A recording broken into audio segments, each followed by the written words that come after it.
Hello students, आप सभी का स्वागत है। मेरा नाम है फैसल रशीद। ये है सेल्फ स्टडी नाउ। आज की इस वीडियो में हम लोग the complete English grammar book से एक्सरसाइज नंबर 23 को सॉल्व करेंगे। चलिए वीडियो को शुरू करते हैं और सॉल्व करते हैं एक्सरसाइज नंबर 23 को। हमारे सामने यहाँ क्वेश्चन दिया गया है, complete the following sentences by filling in, a, an और the as may be suitable। मतलब ये हुआ कि दिए गए सेंटेंसेस में जो ब्लैंक स्पेस है उसमें हमें a, an और the में से किसी एक को फिल करना है जो दिए गए सेंटेंस के हिसाब से सुइटेबल हो। तो चलिए देखते हैं सबसे पहला सेंटेंस। यहाँ पर लिखा हुआ है कॉपर इज़ और इसके बाद एक ब्लैंक स्पेस दिया गया है, फिर लिखा हुआ है यूज़फुल मेटल। यहाँ पर हम आ का यूज़ करेंगे। क्यों? क्योंकि आ का यूज़ इसलिए किया जाएगा क्योंकि दिया गया वर्ड जो आर्टिकल के बाद आएगा वो शुरू हो रहा है एक ऐसे साउंड से जो कॉन्सोनेंट है। ये भले ही शुरू हो रहा हो यू से जो कि एक वावेल है, मगर इसका जो प्रोनंसिएशन है वो वाई साउंड से शुरू होता है, इसीलिए हम आ का यूज़ करेंगे। और आ एक इनडेफिनिट आर्टिकल है। इसके बाद हमारे सामने दूसरा सेंटेंस दिया गया है। यहाँ पर लिखा हुआ है ही इज़ नॉट और इसके बाद एक ब्लैंक स्पेस है, फिर लिखा हुआ है ऑनरेबल मैन। अब यहाँ पर आप देख सकते हैं कि ये जो एच है ये एक कॉन्सोनेंट है, लेकिन जो ये वर्ड है ये शुरू होता है आ साउंड से जो कि ए से आती है। तो ए क्या है? ए तो एक वावेल है। अब वावेल के साथ हम क्या यूज़ करते हैं? वावेल के साथ हम एन का यूज़ करते हैं। तो ये सेंटेंस क्या होगा? He is not an honourable man. फिर चलिए चलते हैं सेंटेंस नंबर 3 पर। यहाँ पर लिखा हुआ है एक ब्लैंक स्पेस और इसके बाद able man has not always a distinguished look. Distinguished look का मतलब होता है अलग दिखावा, डिफरेंट लुक। हम यहाँ क्या कहना चाहते हैं? हम कहना चाहते हैं कि एक एबल पर्सन जो होता है, एबल मैन जो होता है, वो हमेशा एक डिफरेंट लुक नहीं रखता। वो कोई भी हो सकता है। बेसिकली इसका मतलब ये हुआ। अब एबल से पहले हम कौन सा आर्टिकल यूज़ करेंगे? एबल से पहले हम एन का यूज़ करेंगे। क्यों यूज़ करेंगे एन का? क्योंकि एबल आ साउंड से शुरू होता है जो एक वावेल का साउंड है। फिर चलिए चलते हैं सेंटेंस नंबर 4 पर। यहाँ पर सबसे पहले हमारे सामने एक ब्लैंक स्पेस है, फिर लिखा हुआ है reindeer is a native of Norway. हम एक स्पेशल कैटेगरी के एनिमल की बात कर रहे हैं और चूंकि हम बात कर रहे हैं सभी रेनडियर्स की, तो हम यहाँ पर यूज़ करेंगे द का। ये सेंटेंस हो जाएगा the reindeer is a native of Norway. इसके बाद है सेंटेंस नंबर 5। सेंटेंस नंबर 5 में लिखा हुआ है ऑनेस्ट मैन स्पीक और इसके बाद आपके सामने ब्लैंक स्पेस है, फिर लिखा हुआ है ट्रुथ।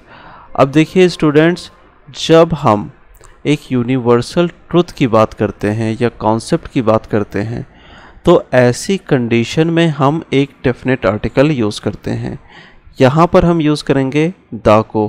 तो ये सेंटेंस हो जाएगा honest man speak the truth. अब चलिए चलते हैं सेंटेंस नंबर 6 पे।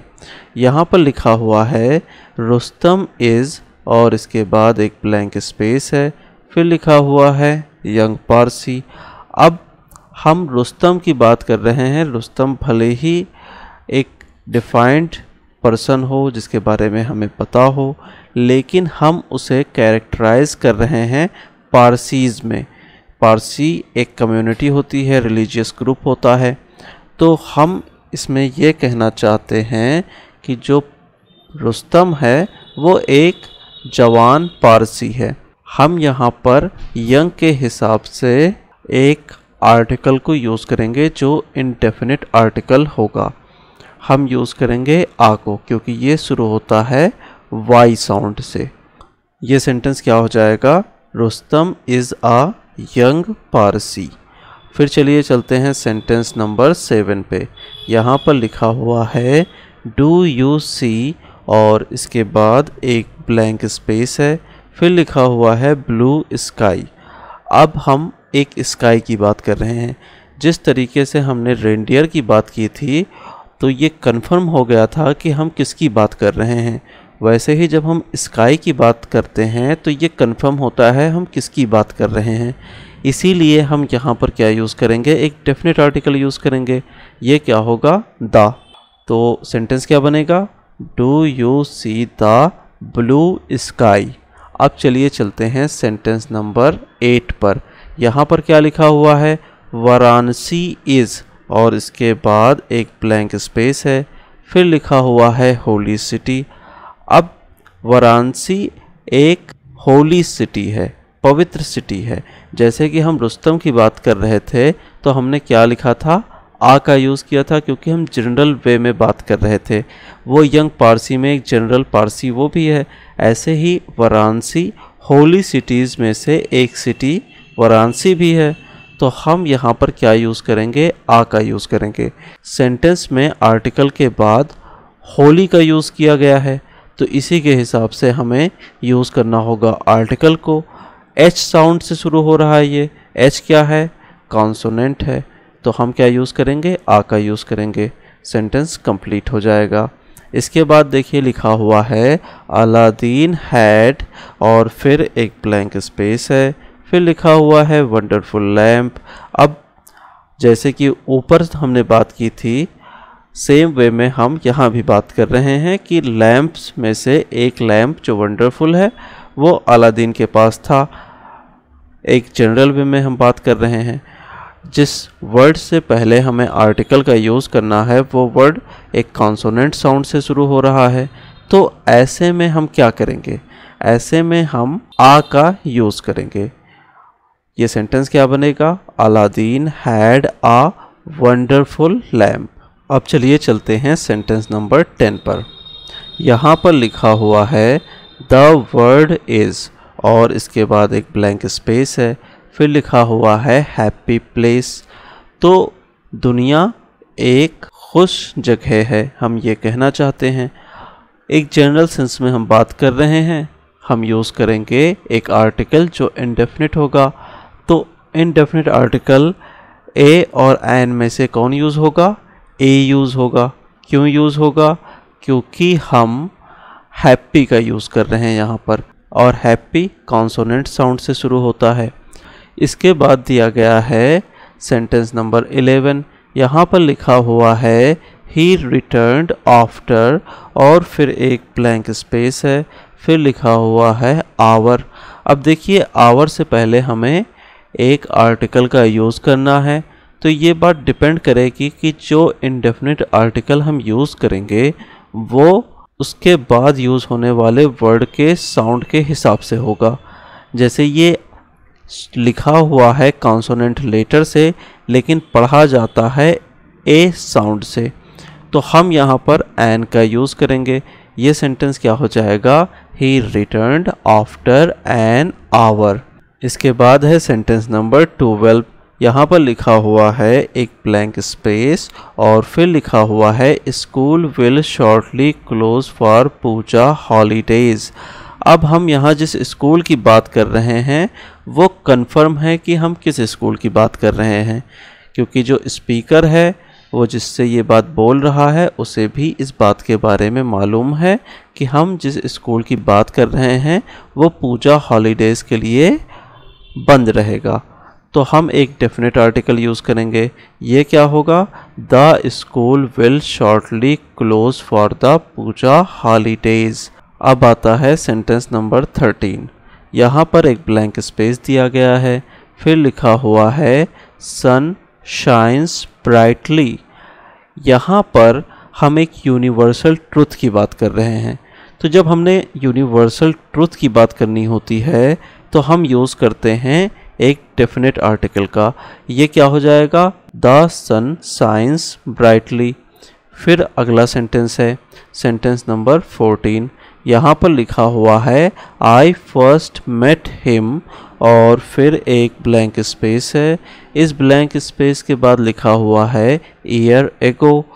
अब ये ईयर कंफर्म नहीं है कि किस ईयर की बात की जा रही है, तो इसका मतलब ये एक डेफिनेट सेंस में बात नहीं की जा रही है, ये एक जनरल सेंस में बात की जा रही है।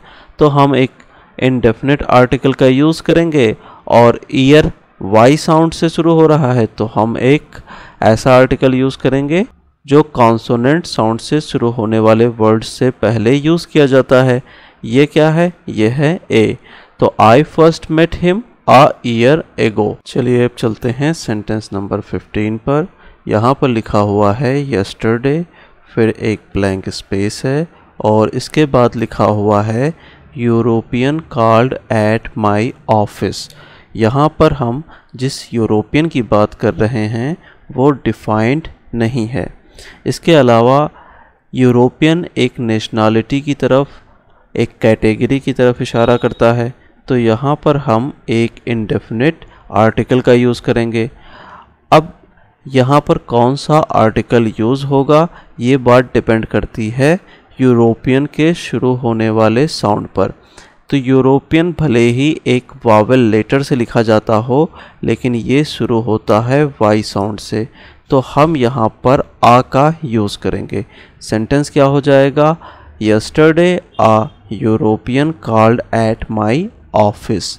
इसके बाद हम चलते हैं सेंटेंस नंबर 16 पर। यहाँ पर लिखा हुआ है संस्कृत इज़, और उसके बाद लिखा है एक ब्लैंक स्पेस, फिर लिखा है डिफ़िकल्ट लैंग्वेज। अब ये एक जनरल सेंस में की जाने वाली बात है, तो हम यहाँ पर एक इंडेफिनिट आर्टिकल का यूज़ करेंगे। यहाँ पर जो वर्ड है ये कॉन्सोनेंट साउंड से शुरू हो रहा है, तो हम यहाँ पर कहेंगे Sanskrit is a difficult language. फिर आता है सेंटेंस नंबर 17। यहाँ पर लिखा हुआ है गंगा इज़, और इसके बाद एक ब्लैंक स्पेस है, फिर सैक्रेड रिवर लिखा हुआ है। अब ये एक ट्रुथ भी है, इसके अलावा एक जनरल सेंस में की जाने वाली बात भी है। तो आप यहाँ पर दोनों टाइप के आर्टिकल यूज़ कर सकते हैं। अगर आप इनडेफिनेट आर्टिकल यूज़ करना चाहते हैं तो आ का यूज़ करिए, अगर आप डेफिनेट आर्टिकल यूज़ करना चाहते हैं तो द का यूज़ कर लीजिए। ये दोनों कंडीशन फुलफ़िल करेगा क्योंकि ये एक ट्रुथ है। अच्छा, संस्कृत भी एक ट्रुथ है उन लोगों के लिए जो लोग संस्कृत को नहीं पढ़ सकते हैं, उनके लिए ये डिफ़िकल्ट लैंग्वेज है, लेकिन ये यूनिवर्सल ट्रुथ नहीं है। ये मोस्ट ऑफ द टाइम कुछ लोगों के लिए बहुत आसान लैंग्वेज होती है। अब लास्ट सेंटेंस में चलते हैं इस एक्सरसाइज की। वैसे ये एक्सरसाइज का पार्ट 1 है, पार्ट 2 में हम और भी क्वेश्चंस इस एक्सरसाइज के सॉल्व करेंगे। अब है सेंटेंस नंबर 18। यहाँ पर एक ब्लैंक स्पेस है, इस ब्लैंक स्पेस के बाद लिखा है लायन इज़, और फिर दिया गया है एक ब्लैंक स्पेस। मतलब ये है कि हमें 2 आर्टिकल्स यूज़ करने हैं।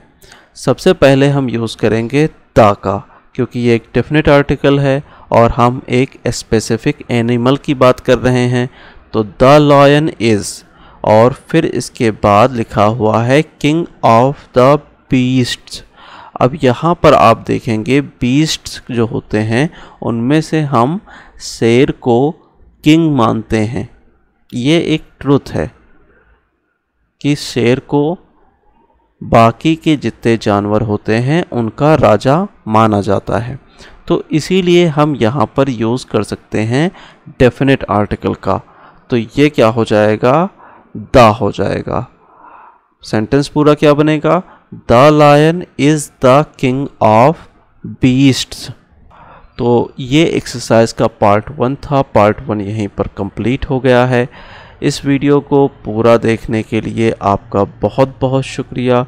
मिलते हैं अगली वीडियो में एक नई एक्सरसाइज के साथ और कंप्लीट करेंगे इसका पार्ट 2। हैप्पी रहिए, खुश रहिए। Have a lovely day. Signing off.